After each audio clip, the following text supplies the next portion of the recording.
एक रोज अलमारी संभालते हुए अचानक कुछ डायरियों में वो डायरी नजर आ गई। जब उस डायरी को देखा तो न जाने सारा सामान फैला का फैला ही रह गया। बस दिल और दिमाग उस डायरी पर कहीं जाके थम गया। न जाने कितनी यादें थीं जो उस डायरी से जुड़ा करती थी। जब उस डायरी का पहला पेज खोला तो उसमें रखा हुआ वो गुलाब भी मुरझा चुका था। पर जब उस डायरी को देखा तो वो सारा सबाब याद आ गया जो उससे जोड़ा था। सारा घर फैल सा रहा था, पर दिल का जिक्र सिर्फ यही कहता था कि बस उस डायरी को लेकर एक किसी कोने में जाके बैठ जाए और बस उसे पढ़ना शुरू कर दें। जबकि हर डायरी की हर बात इस दिल को पता थी। फिर भी देखो ना, उस बात को फिर से पढ़ने की तमन्ना थी। तो जाके बैठ गए एक कोने में और पढ़ने लगे उस डायरी को दीवारों सा। पहले पेज से आखिरी पेज तक बिना रुके पढ़ते चले गए।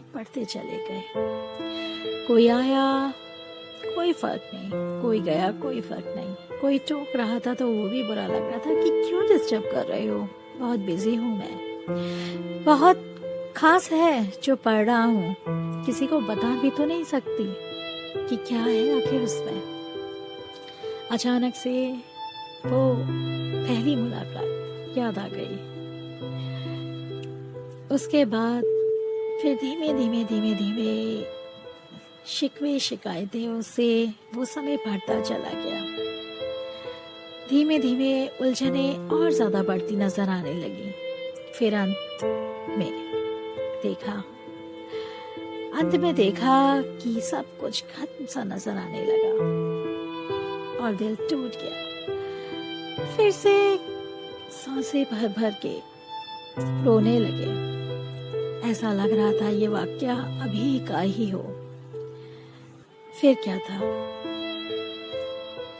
डूब गए ख्यालों में और सोचने लगे क्यों हमारे साथ ही ऐसा हुआ जो हमें ये सबक मिला, क्यों। पर क्या करते हैं, ये हमारी जिंदगी में होना तय जो था। शायद कमी हमें ही होगी, ये लगता था। क्या फर्क पड़ता है कमी हमें हो या उनमें हो।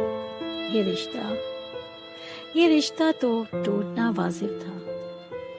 कुछ रिश्तों का अंत बड़ा बुरा होता है।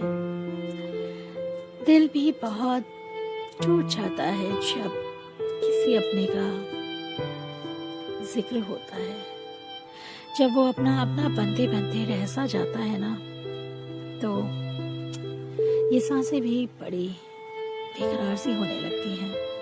लगता है सब कुछ खत्म सा हो गया है, कुछ और शेष नहीं है। पर फिर भी जीना तो है ना, क्योंकि ये जिंदगी हमारी नहीं है, ये हमारे माता पिता की है। तो बस लगे फिर से जीने इस जिंदगी को, भूलकर सब कुछ। वो डायरी उस तरह बंद करके फिर से रख दी। सोचा कभी नहीं देखेंगे दोबारा उसको, क्योंकि वो बुरी है।